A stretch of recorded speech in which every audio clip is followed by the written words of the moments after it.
Morning. All right, you good to go. Thank you. Hello, everyone. First off, this meeting may involve the remote participation by members, either by telephone or other electronic means due to the local public health emergency, novel coronavirus pandemic. This is all pursuant to the provisions of Minnesota Statute Section 13D.021. And statement, welcome everyone. This is the September Program and Policy Subcommittee meeting for the Pedestrian Advisory Committee of Minneapolis. I'm Peter Bader, one of the co-chairs here, and we have a solid 90-minute agenda ahead of us, and with 4 items. Our last item is our IPCC, that is the climate breakdown resolution we had last month. Follow up on that, and I say that first because I think these 3 presenters we have will the presentations will be a lot to inform what we talk about at the end. So we're looking forward to everybody's participation and questions, comments, and everything as we go through. And I'm going to kick it off now. I got to get back to my main screen, and the first presenter up is the presentation is a complete streets policy update, and for that we have Katie White from Minneapolis Public Works, who we welcome and thank you for joining us. Hi, thank you for having me. I'll start sharing my screen soon. I'm going to start with the PowerPoint, but then we can talk about the documents if there are certain things that you'd like to focus on. And things are getting goofy. I hope everyone can see just the first slide okay? That's what I'm saying. Yeah. Perfect. Thank you very much.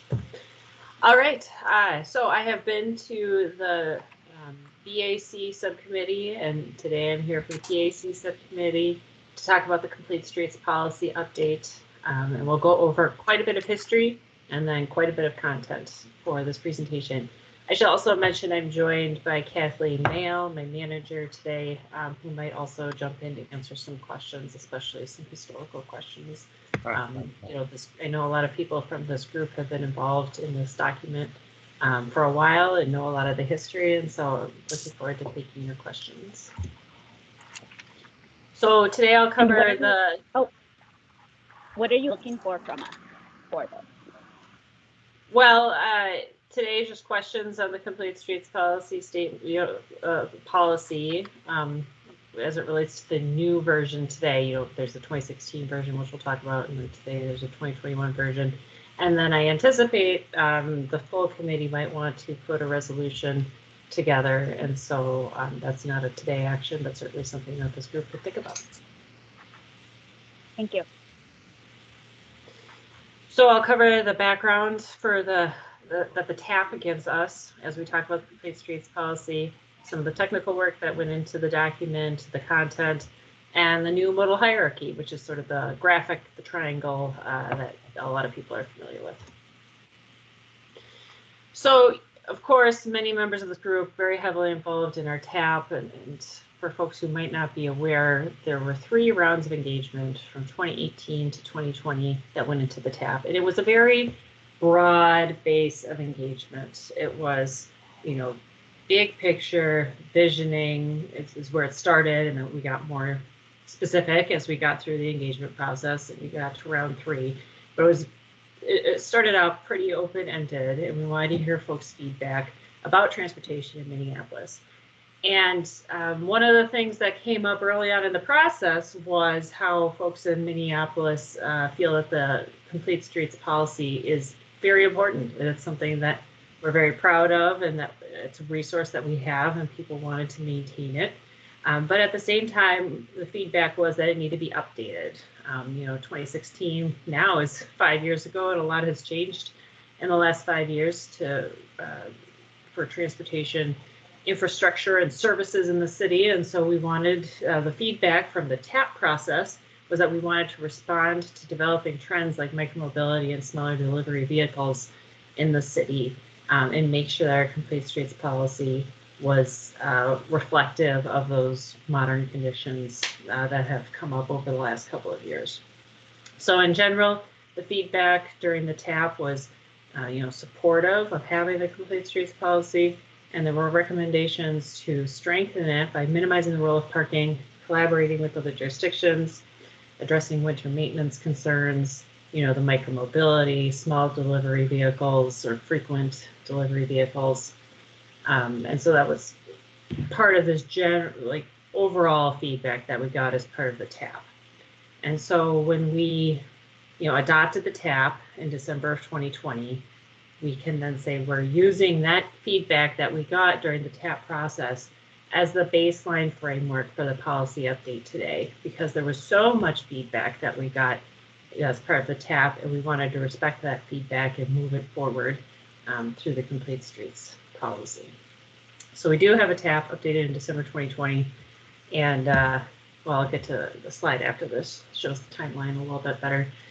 So over the last year or so, we've had a lot of technical work go into the Complete Streets policy update, with a lot of involvement from our Public Works Transportation Director team. And then we've also had a work group, which has met periodically over the last year. And the work group consisted of Public Works staff, representatives from the PAC and BAC, Move Minneapolis, Our Streets, the BOMA, Downtown Council, Minnet, Henry County, and Metro Transit, some of our partners.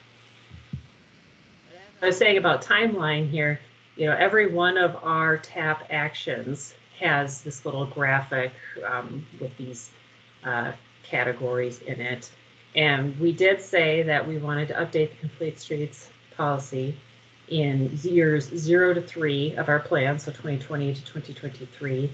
And so that was really one of the first things. We actually started the update process a little bit before the TAP was adopted, because it was just something that was a no-brainer, something that we knew we needed to do to respond to the feedback in the TAP. And so we moved forward on it pretty quickly.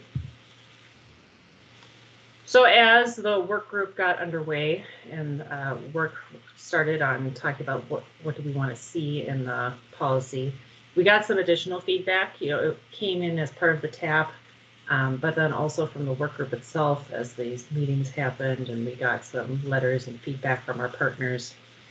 There was the desire for the new policy to reflect the difficulty of construction impacts on Complete Streets or a bicycle and pedestrian environment, winter maintenance for the same.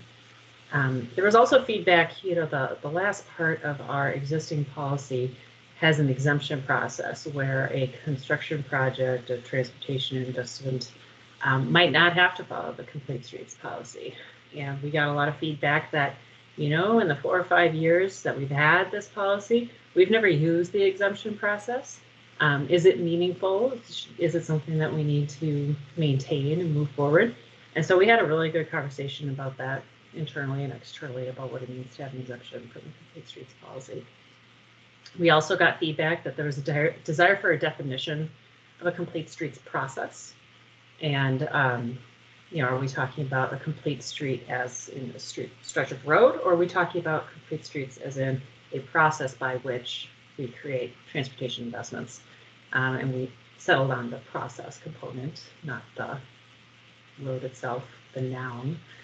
And then we also added a section, a lot of folks wanted to see more content describing and how we interpret the modal hierarchy, which is the graphic, the triangle. And so we'll cover all of this in subsequent slides. So as was mentioned, the TAP wanted updated language on freight, micromobility, and green stormwater infrastructure. Those are the big areas identified in the TAP to be updated. So for freight, we're saying that the new policy will treat large trucks and smaller delivery vehicles differently. Large trucks are usually handled better operationally with special event permits or other one-off considerations, but smaller delivery vehicles are more constant and they're a more routine part of life, and so they have different needs. The language mostly coordinates with the street design guide for accommodating and managing the impacts of large freight vehicles and accommodating their movement as necessary. And we state that the design, operations, and education will be used to mitigate vehicles stopping in bicycle and pedestrian facilities. Green stormwater infrastructure, Allison Bell's on the call today. She's my first go-to resource for green stormwater infrastructure these days. We have new policy requirements and a new permit through MPCA, and so it's important that our language in the Complete Streets policy reflect similar sentiments as we talk about linear reconstructions. We also described some potential treatments available. Some green stormwater infrastructure is above ground. It takes space in the right of way, and it's relatively less expensive to install. But some of this infrastructure can take place below ground, and it isn't visible. It's something, it's happening successfully, but you don't necessarily know it. It's also some of the most expensive work that we can do. And so that is a component of what it means to incorporate green stormwater infrastructure in our investments. And then we also add language again with the Green Street Design Guide to integrate green stormwater infrastructure into our design features. I'm sure this group and members of this committee are familiar with the Street Design Guide process and the content of it.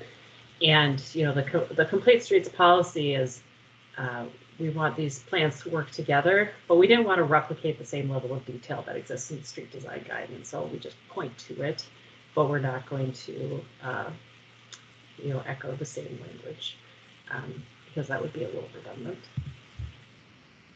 Micromobility actually ended up being the least controversial, one of the easiest components to fold into the Complete Streets policy, because we're just saying that we're going to use the definitions and treatments as outlined in the Transportation Action Plan, which are found in the bicycling chapter, and treat micromobility similar to bicycles. And that was a really good conversation that happened as part of the TAP. It just sort of set us up to be able to seamlessly integrate it here without a lot of conflict.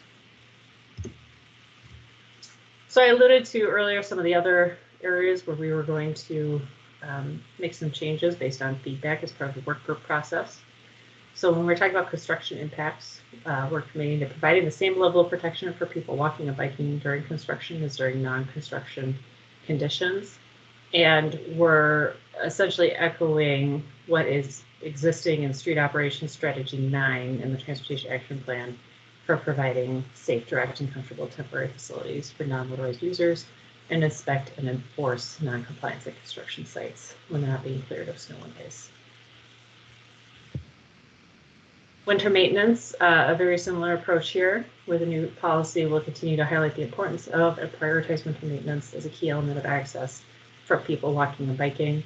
There was a lot of time and effort spent on winter maintenance for the walking and biking components of the TAP. And so, to reflect that hard work that other folks put into this, we're just using very similar language choices here to not change the direction that the TAP gave us. And this is also in alignment with the 2018 bicycle and pedestrian winter maintenance study that the city did a couple of years ago. For the exemptions process, as I hinted earlier, there was an exemption component to the original policy, but we've now removed the exemptions process entirely from the Complete Streets policy.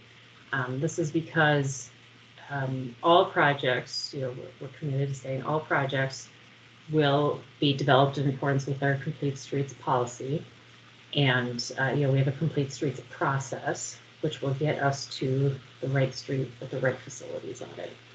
And so there are, site-specific considerations, historic bridges or Section 106 archaeological considerations. There could be anything on a project, and so we don't want to be so prescriptive that we're building, something.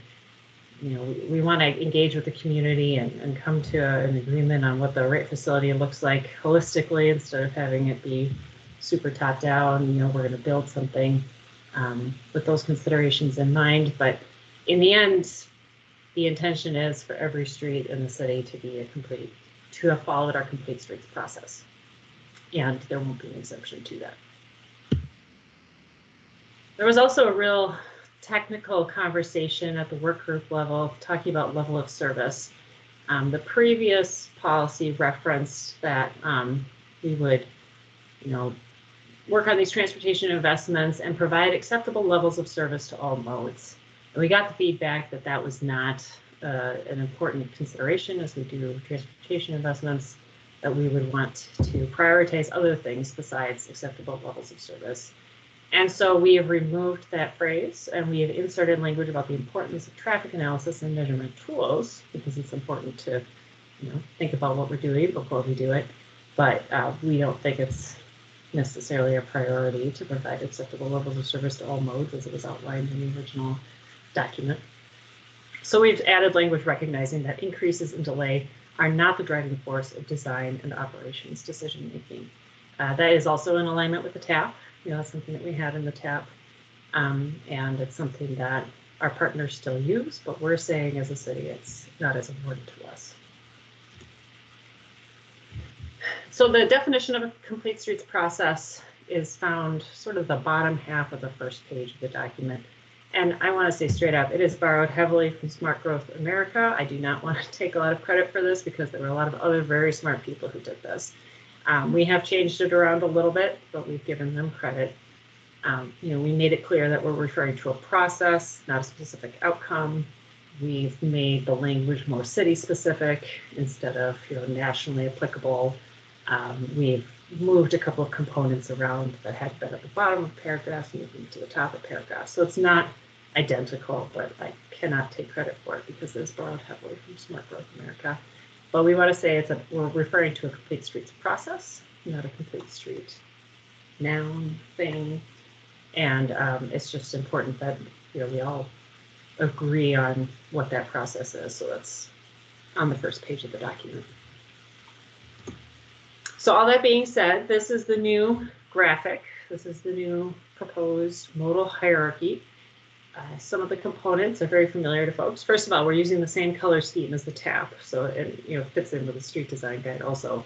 But we're also using some of the same icons too. So we have 2 different pedestrian icons here, and then we've added some mobility aids, wheelchairs, other folks walking and rolling to be at the top of a modal hierarchy.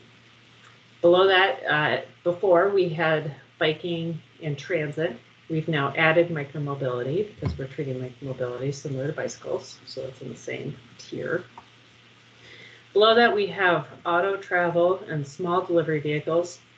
This looks like a smaller truck. It's also meant to be representative of private vehicles being used for bike squad or anything else.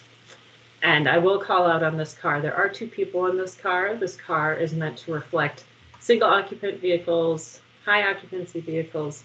It's also meant to reflect cars driving and cars parked. Then at the bottom of the triangle, we have large freight vehicles as where we would want to put, it's just at the bottom of the triangle. It's not where we're putting the majority of our emphasis. The majority of our emphasis is on people walking and rolling. And then throughout all projects, we have green stormwater infrastructure. This is not to compete with green infrastructure, but we're showing that as part of our new ordinances and our permit with the MPCA, we need to incorporate green stormwater infrastructure into all of our projects. And so that's our visual representation of it being incorporated into all of our projects at all stages.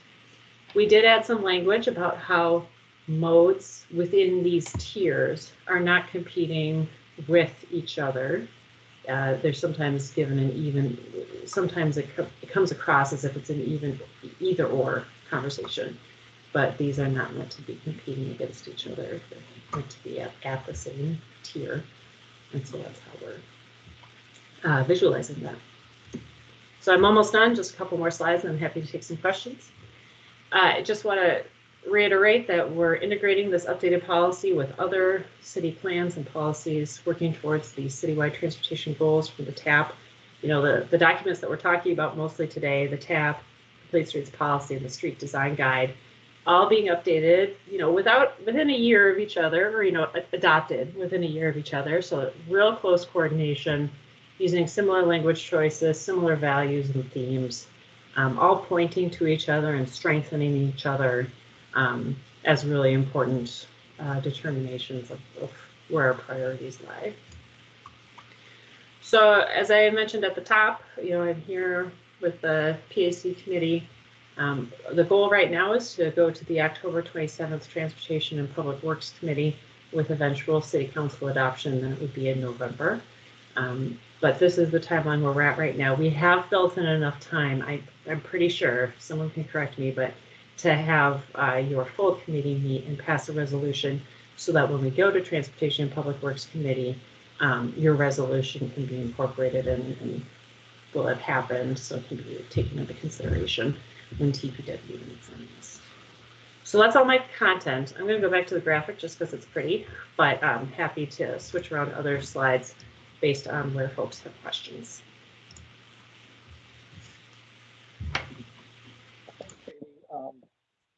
We're at a point now to take comments and questions. I guess I would especially invite Abigail to weigh in, having taken the spot for the group towards this effort. If Abigail's ready to give some feedback as to the comments on where this document sits versus our work group's intent. Everybody else can weigh in too, but I certainly want to invite Abigail. If Abigail's ready. Hi, I'm kind of ready, I guess. I would say that I took over the seat on the work group after Jim Walsh left the Pedestrian Advisory Committee, and together with Ash from Our Streets and Alyssa from Move Minnesota and Alex from Move Minneapolis at the time, we kind of put together a list of edits, and then we did get to have a follow-up meeting with Katie and some other key people in Public Works, and it really did feel that they kind of listened to our edits, and a lot got kind of changed, and a lot of language was kind of our thoughts and language were heard. So this edit is, I'd say, kind of a compromise in that direction, which feels good. I think overall,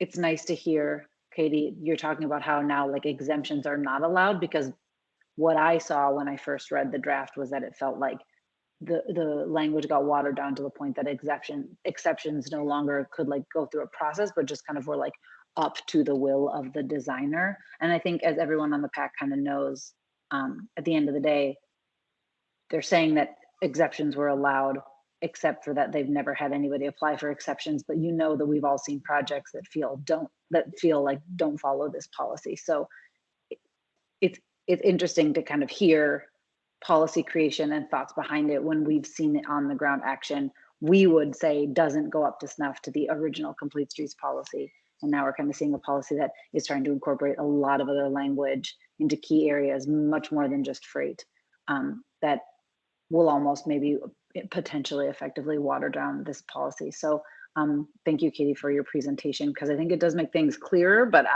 I still have a lot of questions on it. I'm guessing other people have ideas.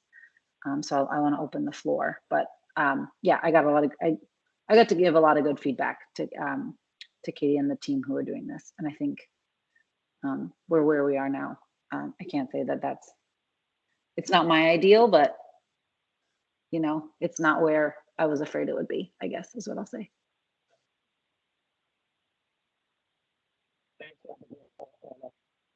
I'm wondering if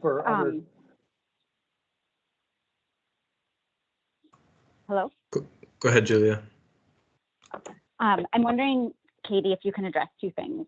The first is how this document will be used. The last one was really hard to find and was a great document, but sounds like it wasn't. The audience may not have been clear. And the second is how this fits into the latest IPCC report and really addressing getting to, like, how fast are we going to be able to apply this? What needs to shift, knowing what kind of stormwater problems we're looking at with a mostly paved right of way, and have you started brainstorming around what that looks like in this, or if this allows for that? Unmuted. So for how this document will be used, it's adopted as city policy, and so public works staff are required to understand and interpret and apply city policy and decision making and as part of project development. There's it's attached to all of the projects that come before the PAC and BAC, or sorry, not before, all projects to TPW, I misspoke, get the Complete Streets checklist. And so that's what the staff fills out. Okay, these are the requirements of the Complete Streets policy, and how are you responding to those requirements? And so that will be updated in tandem with this document. So the project managers are taking or demonstrating that the projects have taken into consideration the policy as part of their project development. And so that checklist is part of the TPW process. It's developed internally and then made, it's available as a resource for decision makers at the city council process. And so this is primarily internal more than external? Well, it's how we make decisions and how we develop projects. And so it's, as the project manager moves things forward, which then go to public for review and comment and come back. It's similar to having our ordinance book. It's not an ordinance, but it's, one of those touch points of city policy of how we operate. And so your second question was about the IPCC report. And so the IPCC report, of course, came out after the development of this document was underway, but the sentiment of how the city has declared climate action or climate change as requiring immediate action has been folded into this document, and the concerns about stormwater needs have been folded in as part of the Chapter 54 ordinance update for green stormwater infrastructure. And so it is reflective of those themes and concepts that have been expressed other places.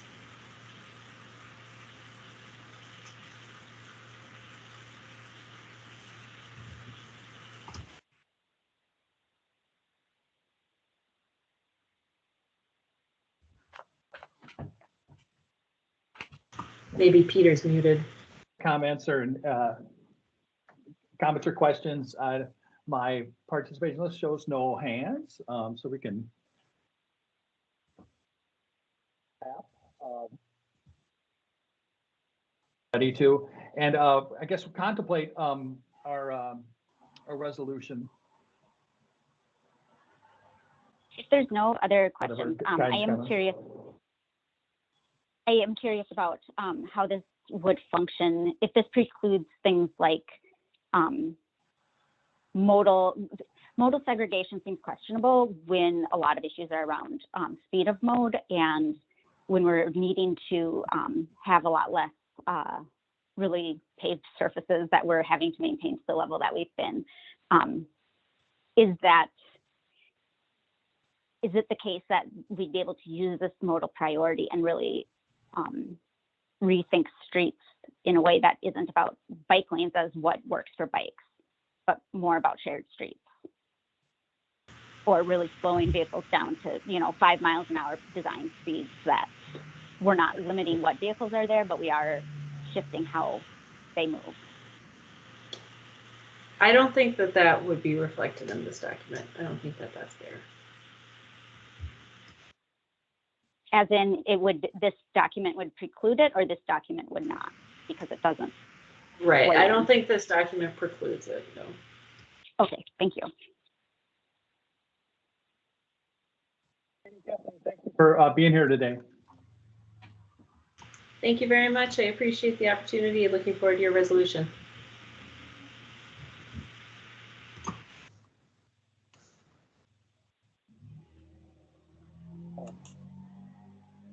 Next up, I see the participation list: Ethan Foley from Minneapolis Public Works and Nicole Morris from the University of Minnesota on the to give us some the product of their University of Minnesota Pedestrian Research Project.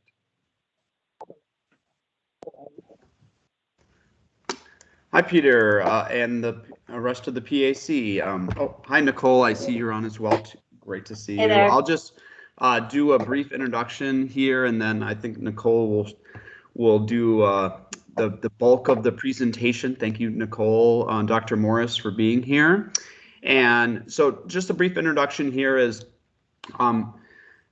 last year, the city decided to support a grant application by the University of Minnesota to do some analysis of pedestrian safety specifically around both signalized and unsignalized intersections. And And I think from speaking solely from the public works perspective, we saw this as an opportunity to kind of coordinate some of the research elements here to with some of the type of quick build, often with paint, bollards, and signal changes that we're doing as part of the Vision Zero traffic safety program, which is focused on our high injury streets.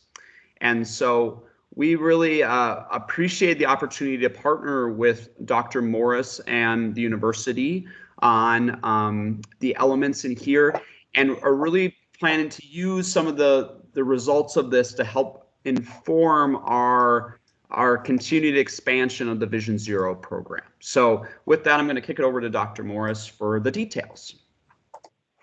Thanks, Ethan. So thank you very much, everyone, for having me. And I hope that I can give you a good insight into what we've been doing here. And I'll try to keep my eye on the chat. So if there's any questions, and maybe Ethan, you can help me keep a heads up. I'm so lucky to do the type of research that people can really understand and engage. And so there's always lots of great questions. And so I really love that about this work. So this work is in conjunction with Dr. Curtis Craig, who's one of the research staff members in my lab at the U, and Dr. Ron Van Houten, who is a nationally renowned expert in this area and has been doing work like this since the early 80s. And so we're really lucky to be working together on this project, focused on signalized and unsignalized adjacent pair intersections, and looking at a twin citywide implementation of a safety program. So I want to give you a little bit of background on the history of this study. So years ago, MnDOT, who is a primary funder of my research, had a big question, which is how effective is high visibility enforcement and improving pedestrian safety?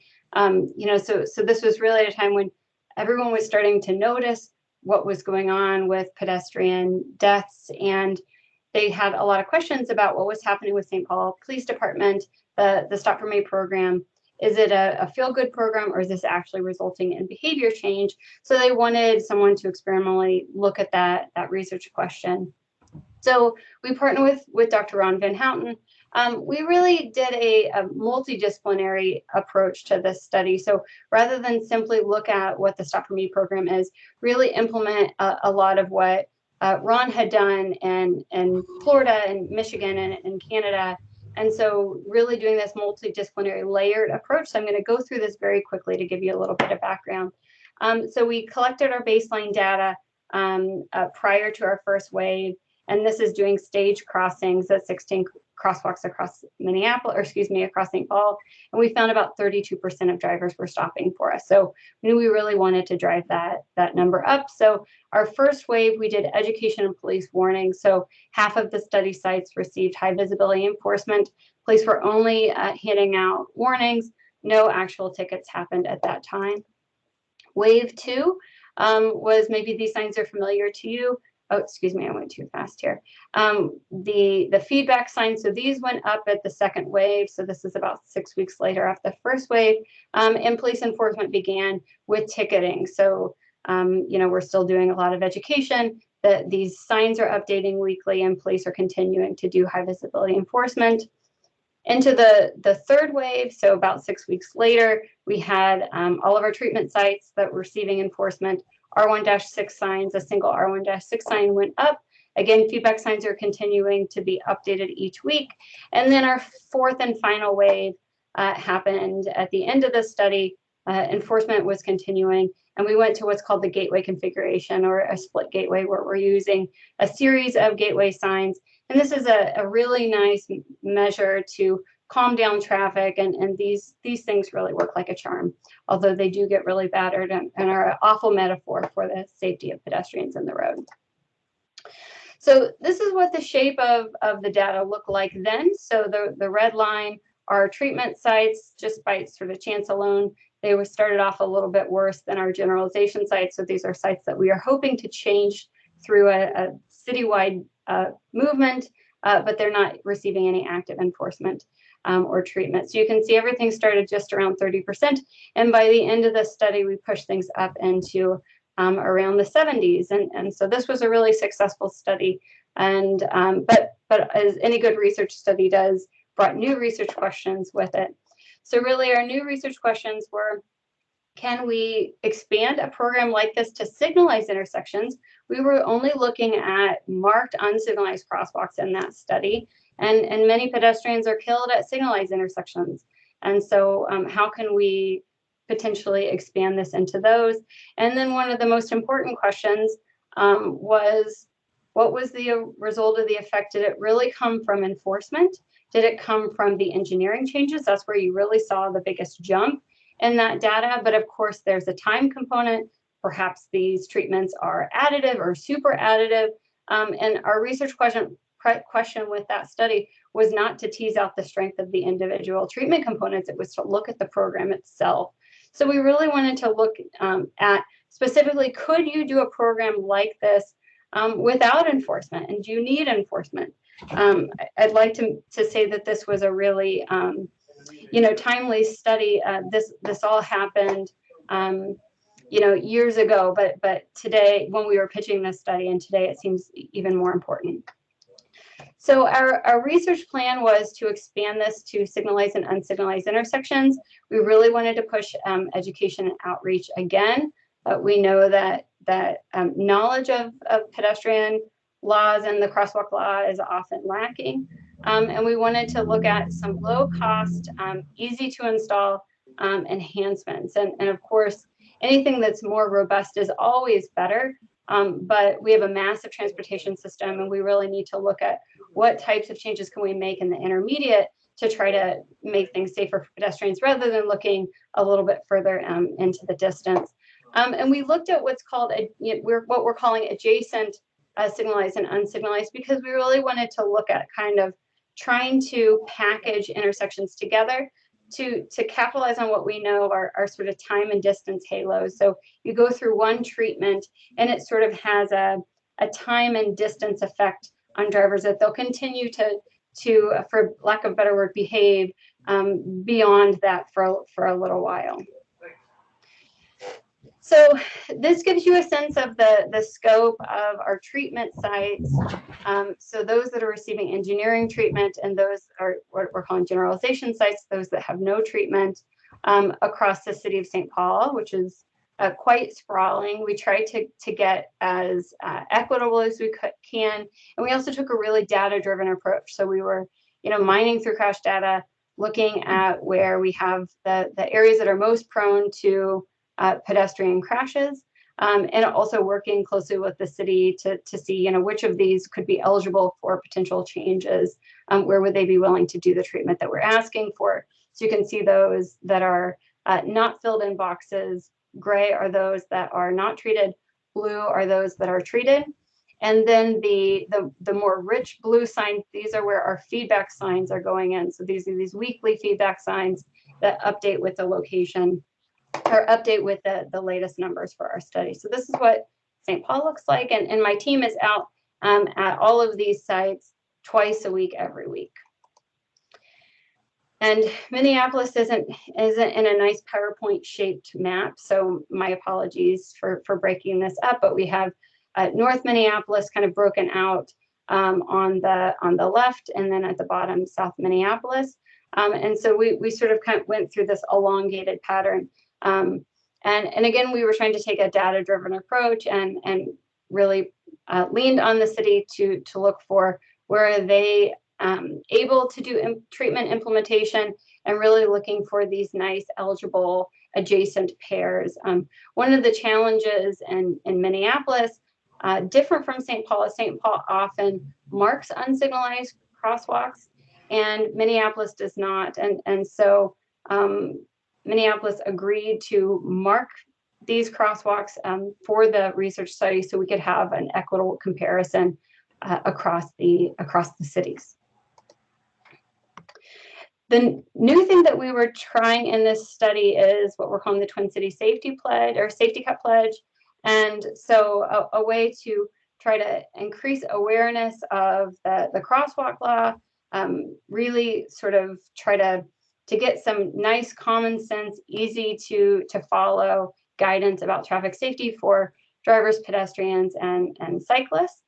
Tried to reinforce the citywide speed limits because we know travel speeds are so closely related to pedestrian safety and the likelihood that drivers are going to stop for pedestrians. So I can say by the end of the last study in St. Paul, when we had yielding very high at our treatment sites, you know, some of these sites we would be 80–90% of drivers were stopping for us at those sites. We got performance so high, but you know, I could look down the street and call out long before a driver got to us whether or not they were going to stop just purely based on their speed. So speed is really important, and so this was the pledge that we're pushing out, and we're keeping track of how many pledges we're receiving from each city.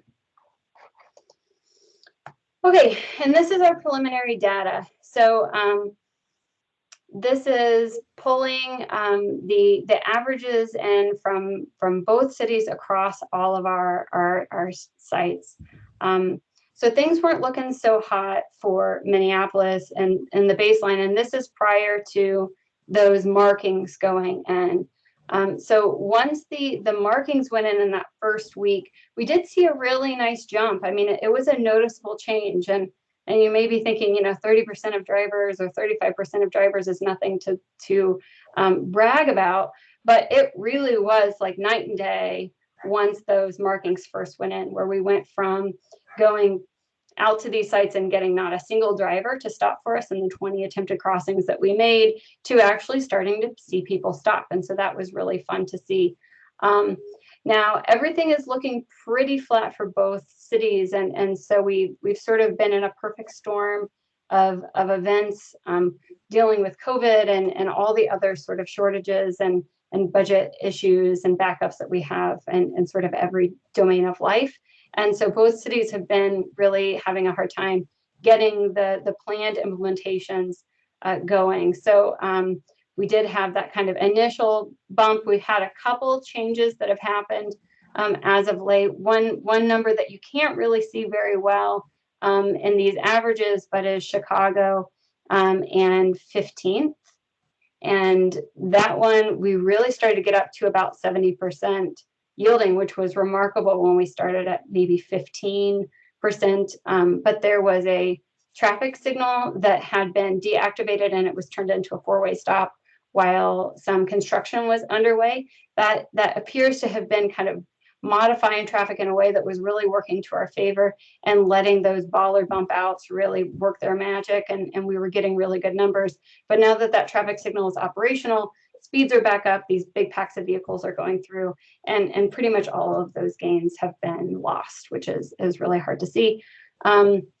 St. Paul has started to get some implementation in, and so you're starting to see that kind of rise coming up. And I suspect we're going to get over 60 probably in the next couple of weeks with the changes we're starting to see happen with those R1.6 signs going in St. Paul. Those just went in last week. And we're hoping that we'll finally start to see a big push of treatment going in Minneapolis in the coming weeks.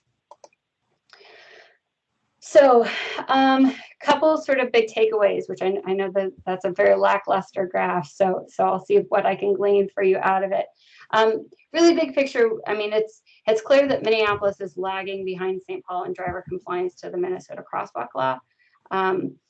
There's really just a pure difference in culture between the two cities, which quite honestly, I wasn't expecting. I would have expected there to be more spillover across the two cities of sort of a blended fleet, but it really does appear to be just a difference in behavior around crosswalks where if you're driving in St. Paul, it's local culture to stop, and if you're driving in Minneapolis, it really is not. Now, whether or not that's purely the law, we did do a survey, and we found that the knowledge of the law was lower among the respondents that reported from being from Minneapolis and St. Paul. So there could be some differences in the law, but largely this is a lot of modeling and reinforcement of the law. So, we'll see what happens. We don't have a lot of time left. We only have about a month and maybe 1 week. We'll see what we can get. If we can hold off the snow, we'll continue to go as long as we can, but the snow is really our stopping point. Speeds are definitely also a big problem. So, if there couldn't have been a more perfect storm of events for us to be doing this work, kicking off the study at the start of COVID, and then all of the traffic changes that really came to play with COVID. And so speeds, I'd say, are really out of control in both cities. We see, some parts of Minneapolis, some of our sites feel far more dangerous than others. And speed is usually the issue. So, if it's a 25-mile-an-hour roadway, it's not uncommon to see someone traveling at 50 miles an hour. And so certainly that driver's not going to stop for a pedestrian, and very likely to kill a pedestrian if they strike one at that speed. So until we really get a hold of the speed problems in our city, I don't foresee us making a lot of headway and improving driver compliance to the crosswalk law. But we do need to figure out a better way to be reinforcing that it is law, that it's not a St. Paul law. I've heard people tell me that it is state law, and hopefully we can improve compliance at some point. All right, so I know that was very fast, but hopefully we've got some good questions. And just to note that we do plan to come back, I think, to the committee, or at least I will come back and do my best if Dr. Morris isn't able to attend when the research project is done, complete, or which would be sometime next year. And so we'll be able to share all the details at the end. A couple other things I'll just note is sort of, Dr. Morris mentioned sort of the waves of things. In Minneapolis, we were initially going to be doing, so the first wave was like installing a marked crosswalk.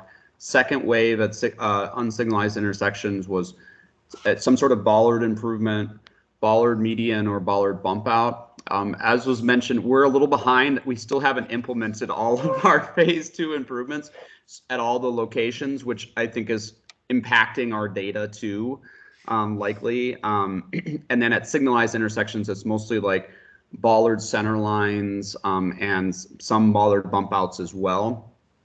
And then phase 3, we're looking at some adjustments, but we are going to test some of those center line state law stop for pedestrians and crosswalks signs, because we haven't used too many of those in Minneapolis. We want to really see how that impacts things. And we also have been doing some leading pedestrian intervals as well at some of the signalized intersections. So one of the things that you didn't cover, Dr. Morris, but I know you mentioned to me another day, is we have seen a lot better results at the signalized intersections than we have seen at our unsignalized intersections. And we're actually doing, I don't know, fairly well at the signalized intersections, but the unsignalized intersections is where we still are really struggling. And I think that probably jives with a lot of people's experience as people moving around Minneapolis, that you expect for drivers to stop for you at the signalized intersections, but you're not holding your breath in an unsignalized location, or if there isn't a stop sign. You're optimistic, Ethan. Yes. So, well, you give it a couple seconds to see who's going to run it, and then hope that nobody runs it in the middle like I've been seeing. But yes. So just a couple additional points too. Sure. And I'm happy to share more of my slides. I wasn't sure how much it was like breaking the rules to go off script if I shared something different than what I shared last week, but I can share those other figures. I think it's fine just at the level of detail we just shared. So yeah, okay. I think, okay. Yeah, there's more to come. And just to note, we did see some better results at some of the places that have actually had treatment, but it's still work to do. I'll just note that. Treating things is useful. So hopefully we'll get more of that. But right, we are looking at turning vehicles, yielding to pedestrians at our signalized intersections. Those are far higher, but getting measured conflict points is harder to capture. So we can stage the conflict between pedestrians and drivers at the unsignalized crosswalks, and so that allows us to sort of simulate that interaction and get hundreds of data points. It's far harder to stage that conflict to sort of be right there when a driver wants to turn right or left at an intersection when you've got the walk signal. And so we have that data. You know, those numbers are normally in the 70s to high 80s, maybe 90% compliance. But it's a different type of interaction. But yes, we are seeing some effect, a positive effect of the treatment that we have had so far at the signals. Yeah. What are you looking for from us? Well, I think Austin's got a hand up, question. so we're gonna- Yeah, I do have a question, although I think it would be nice to know too if you all want any specific feedback, that'd be great. My name's Austin, member of the PAC. That was a really great presentation, so thanks for sharing that information. I like researchers who can share information in a really easy to understand way for people that aren't experts in it, so I appreciate that.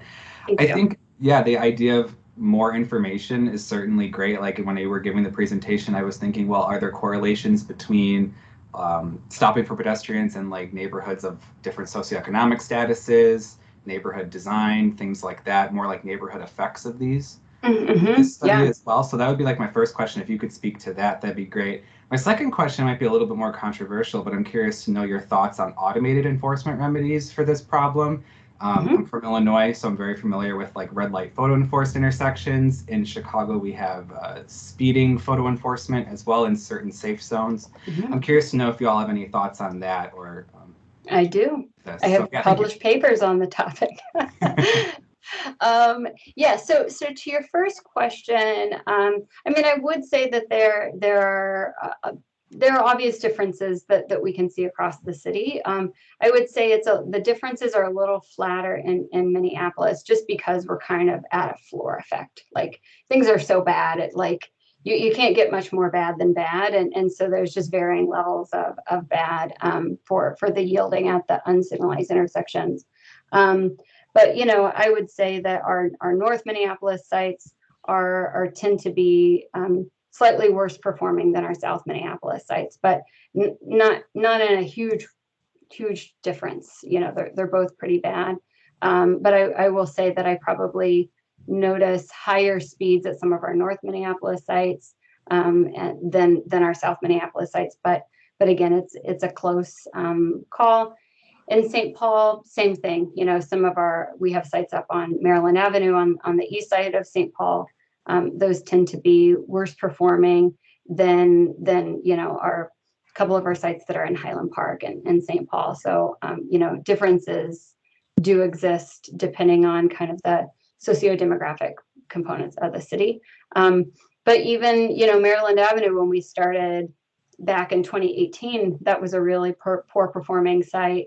And it's a dream to cross in comparison to some of what it was like back then. So, I think none of these issues are unsolvable. I think, you're not going to solve it overnight, but I think you can see this driver culture change in every pocket of the city. And so that's kind of the big benefit of doing a citywide implementation like this. So, okay, so automated speed enforcement. Yeah, I mean, it works. I don't know what more there is to say other than it works. And it shouldn't be controversial. I would say it's controversial because people want to speed. And that's really, I guess you have me on record because this is being recorded, but it's sort of a straw man argument that people want to make it about a number of things. And if you sort of address those issues, they're going to pop to a different issue for why they're against automated speed enforcement. But I do think that there are challenges to it. So it's any system is a system implemented by people, and people are flawed, and we make errors in decisions. So you do have to be really intentional about how you introduce a program to make sure that you're not harming more people than others. Yeah, just a one note, there was a question about what you're hoping to get out of. I should have mentioned at the beginning, there was a request that we come and present on this.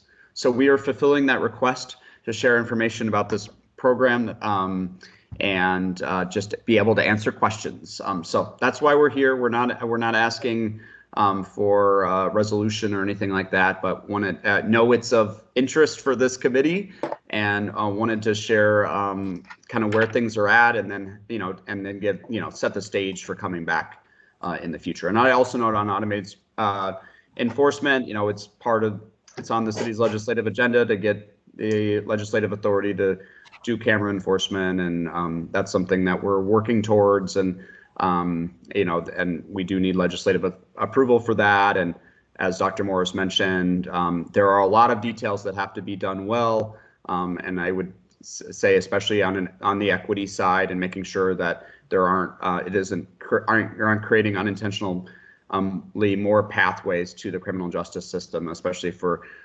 people experiencing poverty. So, those are things that the city is very conscious of, and we've been looking at, and we'll see where that goes. So.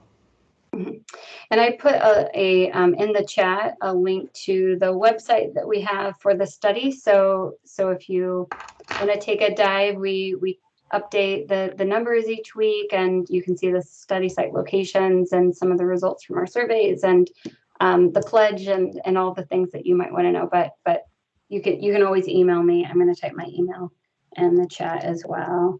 So Paul St. Martin has his hand raised. So we have another question for the presenters. Okay, yeah, I thought that was a great presentation.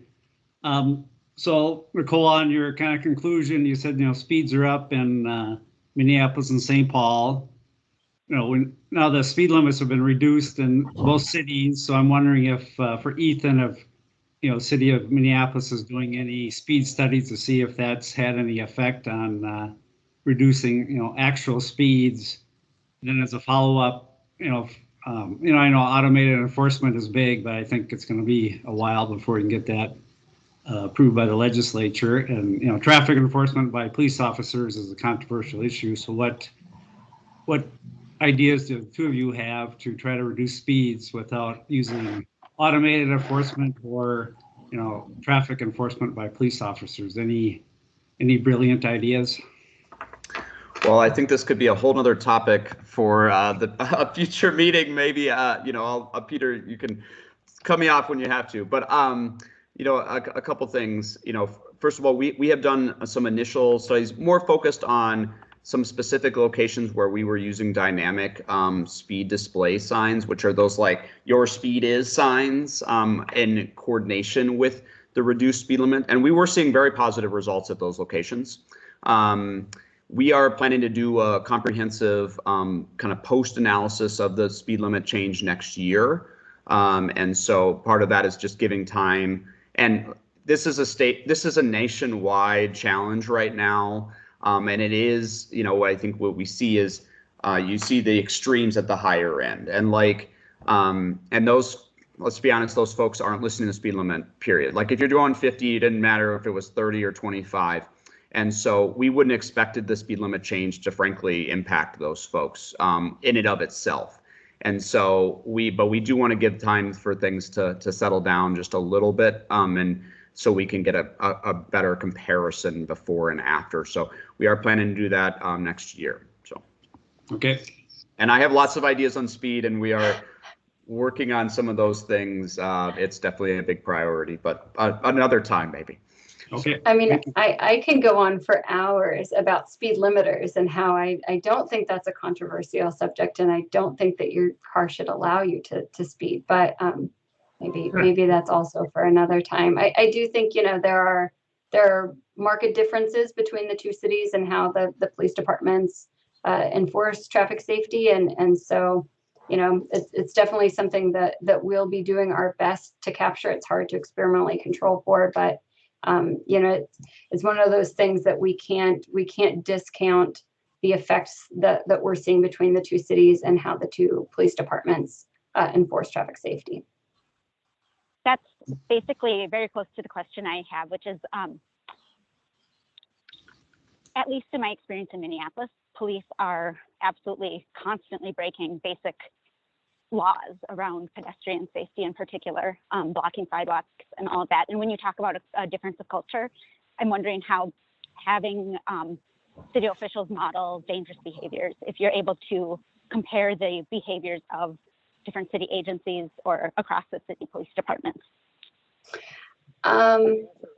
I've got Barb with her hand raised afterwards, and then that can be it after Barb. So go ahead. Okay. Go ahead. Thank you.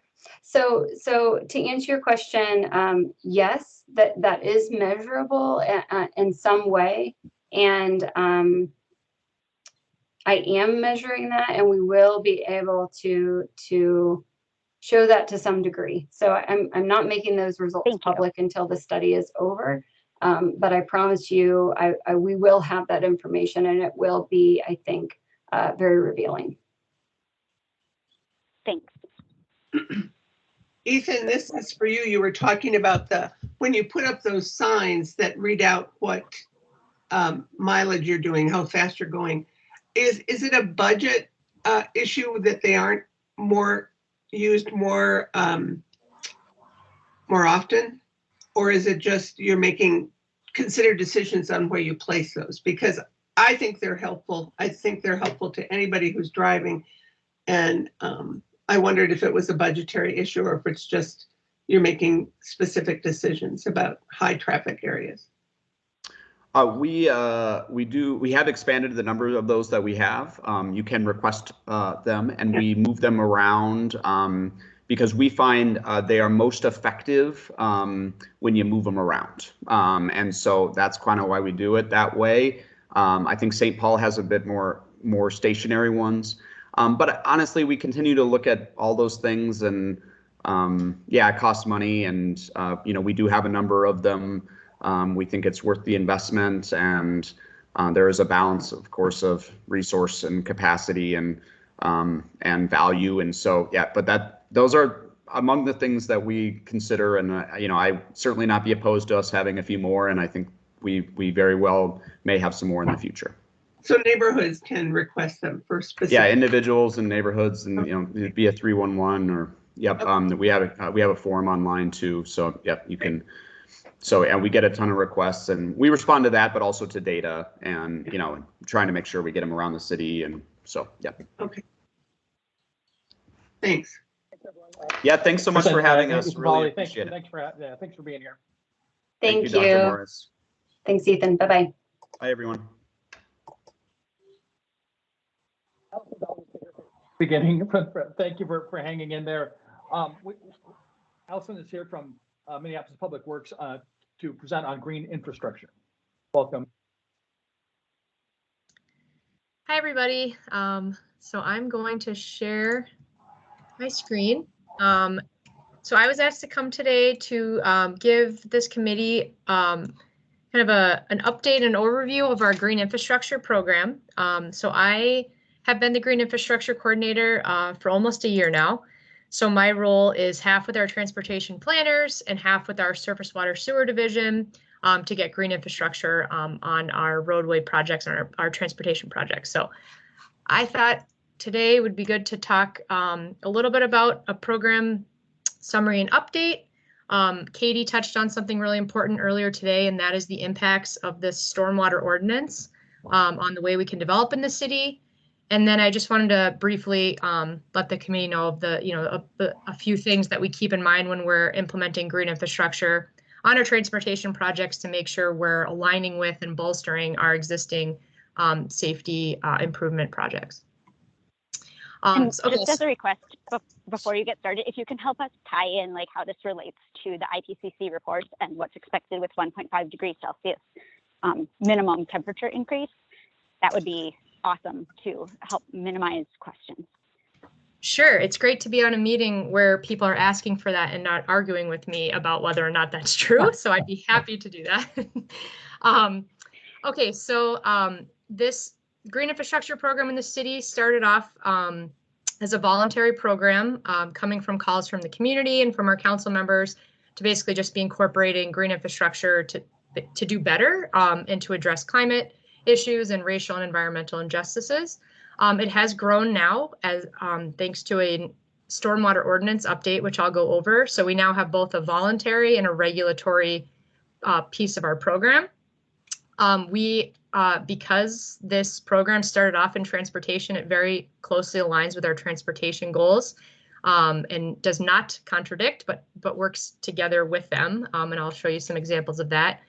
And because this program is somewhat of a voluntary basis, we have made sure to prioritize based on our site suitability so that we're not over engineering things that don't make sense, on our impact so that we're providing water quality improvements where they're needed the most, and of course, equity and climate change.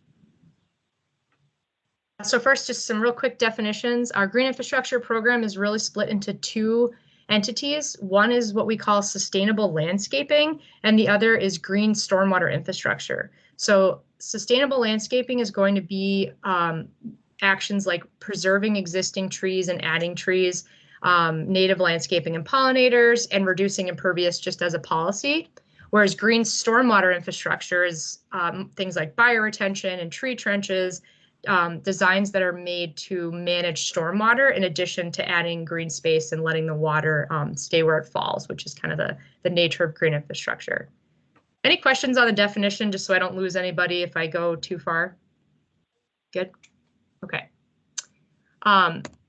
When I talk about the ordinance, we'll only be talking about the green stormwater infrastructure because these are the pieces that we need to implement to meet the stormwater regulations. So just to kind of help orient you, sustainable landscaping is to address all of the big concerns like climate change and environmental and racial justice, but green stormwater infrastructure is to meet regulatory requirements. As I mentioned, we use different tools to help us understand what types of green infrastructure to put in different places to have a better impact based on the problems we're seeing or the opportunities that we see. So these are two examples of the maps we used. On the left is our general green infrastructure priority map. So this helps us understand where we have good soils, where we have big water quality issues, and where we have racial injustices that show up, like decrease in tree canopy or distance to parks and vegetated areas. And then on the right is what we call our sustainable landscaping index, and that helps us gauge where we're missing trees, where we have too much impervious, and where we have a lack of vegetation, so that we can kind of adjust what we implement where or what we prioritize. So for sure, if you're in a high sustainable landscaping index area, you're going to prioritize tree canopy over just about every other option that we have. I won't bore you too much with the regulatory side of the stormwater ordinance, but it is going to have a big impact on our transportation projects. So historically, the city has exempted transportation projects from the stormwater ordinance, which means none of our transportation projects have had to meet any requirements, but that is now changing, and that is based on changes to the national and our state program. As Katie mentioned, the MPCA manages the permit that we have to meet. So we are not doing it because we necessarily want to, but we absolutely do have to. So the biggest changes that we're seeing with this ordinance are that we no longer are exempt. So now transportation projects have to look at the regulations and see whether or not they need to meet the requirements.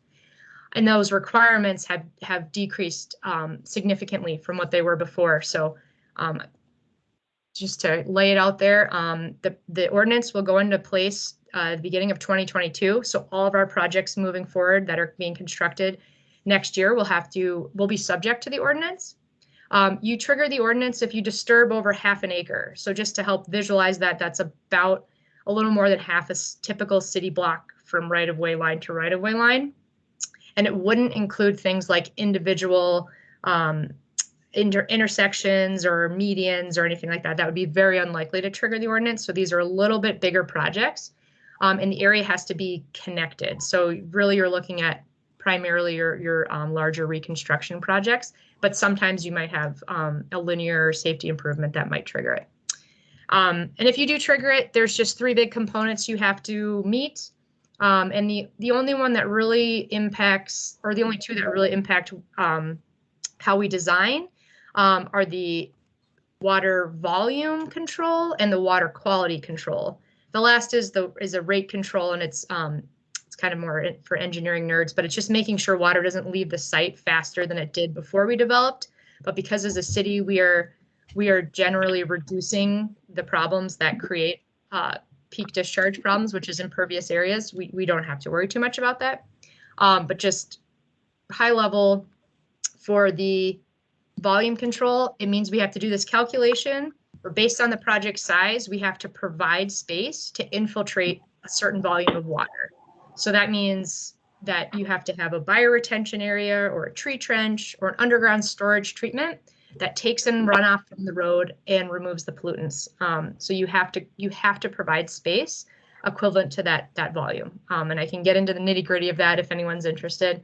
And then the other one I mentioned, the water quality control, is that you need to remove about 70% of a few pollutants from the stormwater before it leaves your site. So that means that if you picture a typical road, 70% of the road has to drain into something like a rain garden or an underground storage that will remove pollutants.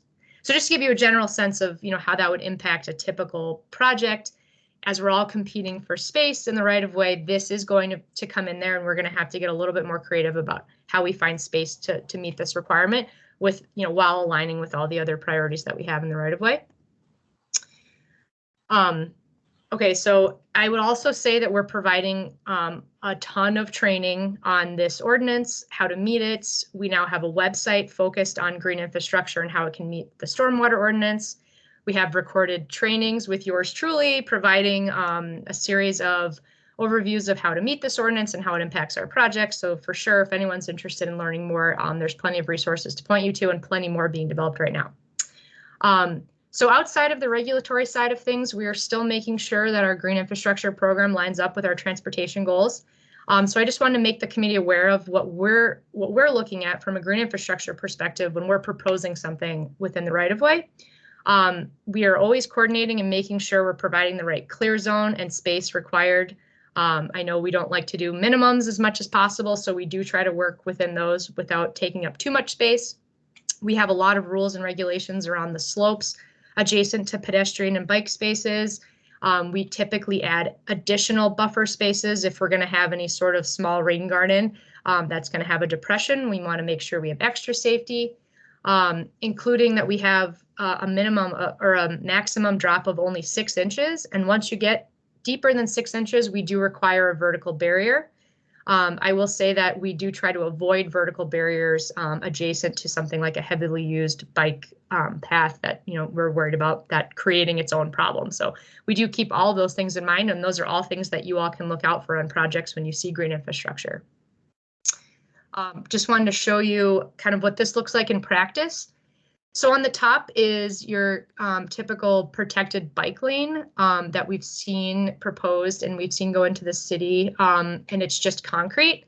Whereas if you combine what we're trying to get out of that buffer with what I'm trying to get out of green infrastructure, you can see what we can get on the bottom, which is that we'll take up the same amount of space, but we'll provide spaces for water to infiltrate and for vegetation to grow.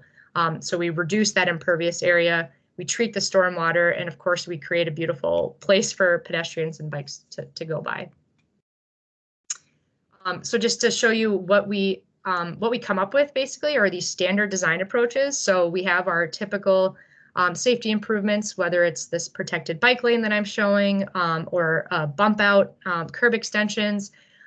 These all provide additional space that doesn't need to be concrete. We can convert it to green infrastructure.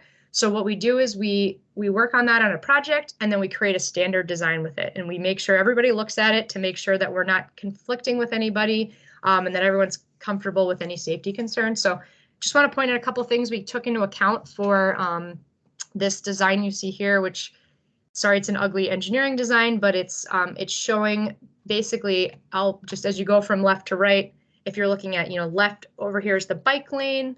And then we have this flat curb that separates the bike lane from our green infrastructure. And then we have a 6-inch buffer space, actually, that separates the curb from the green infrastructure. And then we start to go down at 3-to-1 really gentle slope into the middle.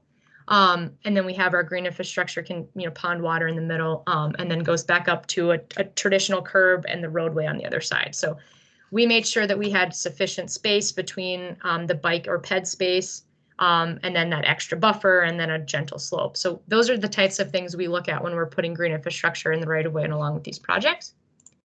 And then I was just going to show a couple of pictures of what this looks like in action. So these are your standard curb extension bump outs I'm learning a lot about transportation safety in my capacity here. I am an engineer by trade, otherwise. So these areas where we added this space between the sidewalk and the road, we were able to convert into green space. So on the left is just some native grasses. Doesn't look like anything exciting, but because it's native grasses, just to incorporate some more of how we're addressing climate change too, our native grasses so much better than sod, and you can see examples of that all over the city thanks to the drought this year.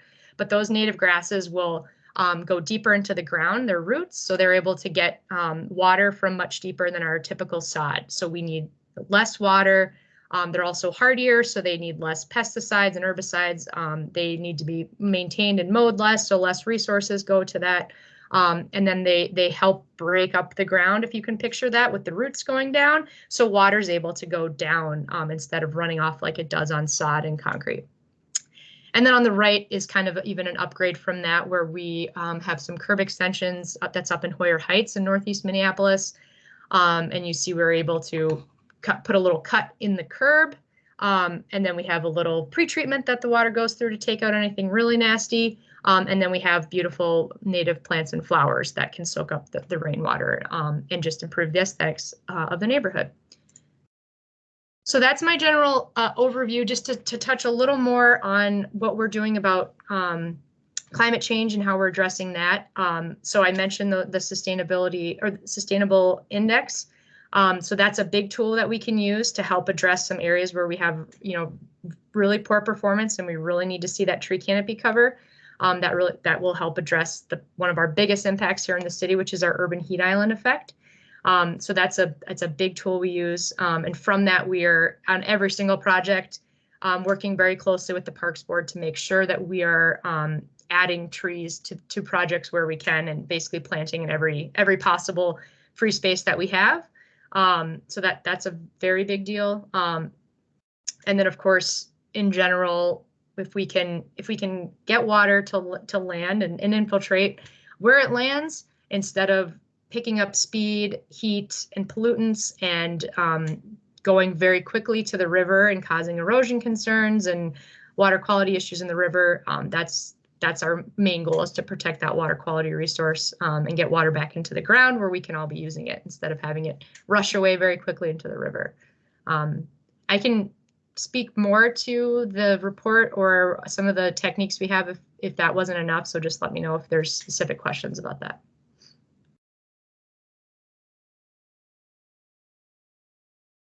Real timely and certainly important. And is there some action you'd like from PAC on subsequent to this? I'll defer to my TPP folks that asked me to join today and see if there was anything they were looking for. Chris or Matt? I don't think specific. I think this is more information, conversation, get to know you. Yeah, I was going to say the same thing. Could you give us information about the IPCC and how, with sort of the escalation in intense and long duration precipitation events, how close or far we are from being able to handle those within the city on our right of way? Sure. So I will say that will be more of I'm only half in our surface water and sewer department, so I don't address like our big modeling and flooding concerns, but that is absolutely that we have an entire design group who they look at our flood inundation map, they look at our models, they look at predicted future expectations for what our rainfall intensity will be, and they are trying to solve those big problems. So for what we can do on transportation projects is that we are trying to, that ordinance that I mentioned is the 0.55 inches of the right of ways to be treated with that ordinance. So that's, if you can just picture, about half an inch of rain falling on the impervious area in the right of way, we are trying to prevent that from going anywhere and keep it right on the site. And so that's our dirtiest, highest need for water quality is that first 0.55 inches. So we are doing that. And then otherwise, there is a ton of work being done to look at the bigger much broader flooding issues. But this ordinance coming online came with an update to our stormwater manual as well, which will reflect our understanding that our intensities have changed, that what used to be a 100-year storm is no longer a 100-year storm, and that duration of the storm isn't what we're used to. So we're basically taking those and putting them into the model and then making our decisions based on that. And is that with the current IPCC numbers, or is that with the last round in 2018? Yeah, that's a good question. I know when we work, we go sewer shed by sewer shed to do the model, and we usually work with a consultant when we do that. And it would be my expectation that a consultant nowadays would be doing something where they're using actual rain gauges or actual recent events to determine what we would be experiencing now and what we're predicting in the future. But I unfortunately don't exactly know that to that level of specificity. So I can't quite answer that, but I would defer you to our surface water sewer department, and I can see what I can find out and have the guys bring that back to the group next time too, if you're curious.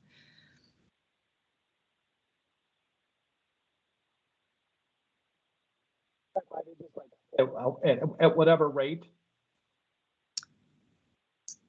Or sorry, you cut out a little bit. What was that?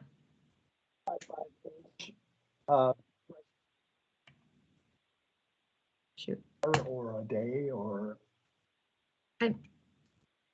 is anyone else? Is it for? It was a Peter, question I had as well. So is that 0.55 per hour, or what is the duration for that? For the 0.55? Sure. Okay, so I can answer that. So the half inch is, you basically have to picture it as an instantaneous. So we want to make sure that, say we're doing like a rain garden, that it has the equivalent space in that rain garden, so it's usually like a foot or so deep. And then based on what we're collecting, we make sure that almost instantly we can collect that 0.55. Now, in actuality, that 0.55 is coming in. Obviously we know it rains for hours at a time. It's coming in, it's going through the bioretention media and going into the ground. So we're actually being very conservative with just planning for 0.55 inches when we know we'll definitely get more. And for that water quality component that I mentioned, that's based on a 1.25 inch storm. And I would have to check with our surface water and sewer what curve they're using for that. And I'm sure that's being updated right now with their new stormwater manual. And I do know that they like to check that for a specific storm, and then also on an average annual basis, which is basically when a model looks at what happens throughout and then make sure that we can accommodate that. Make sure that we can accommodate that. Storms, really flashy storms,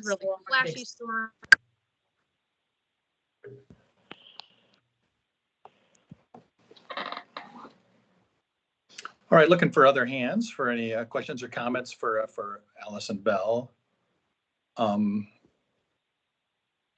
And I'm seeing none. So does anybody else kind of last comment they might want to pipe up with? Otherwise, we'll thank Allison for joining us today.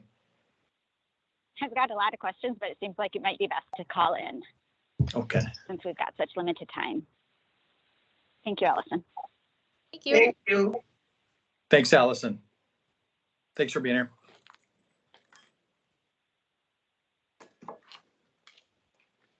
All right.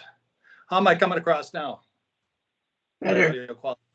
Working better? Okay. I think my AirPods have reaching their useful life.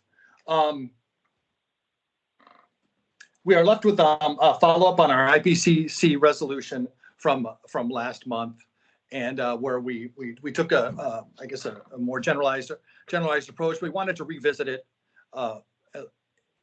ideally every month with every meeting, and add on to it with specifics.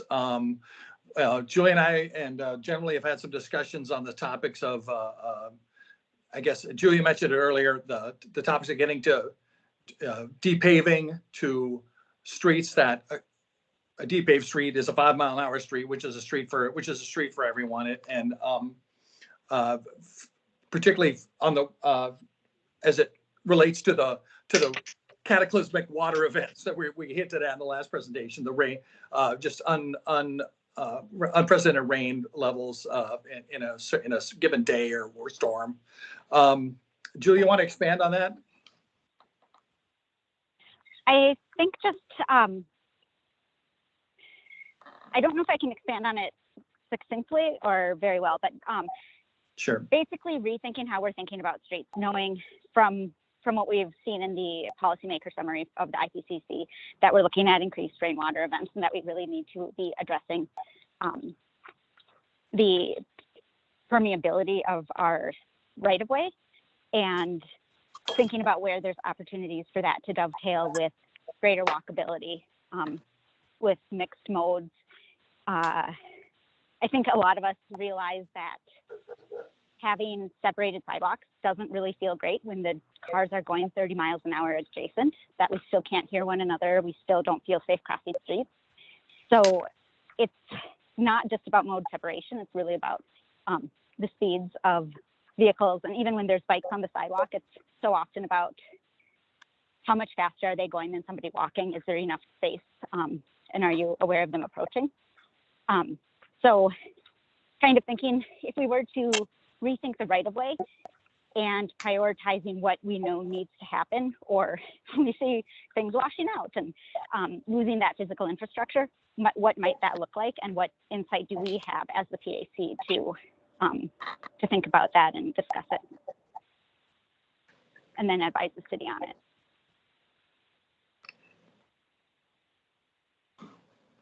Thanks, Julia. Any thoughts from our committee?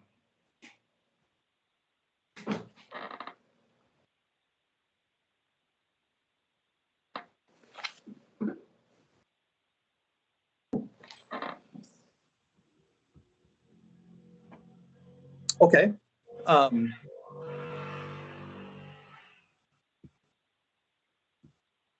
don't know what next. I don't know what I don't know what next on this. But we would like to bring further resolutions, climate directed, to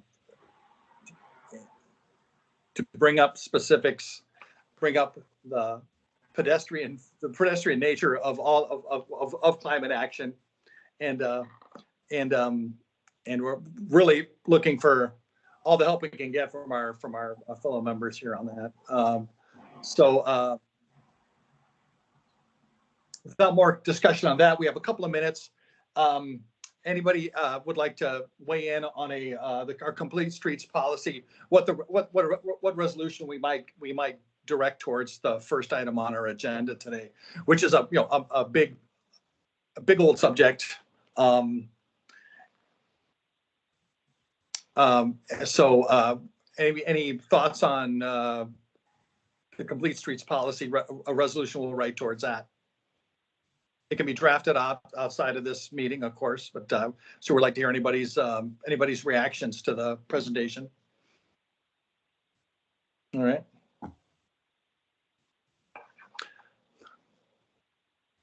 I hope everyone keeps it in mind and kicks notes back to the committee, kicks back to the co-chairs Julia and me, or and to the committee at large. Absent that, I guess we'll be drafting it together.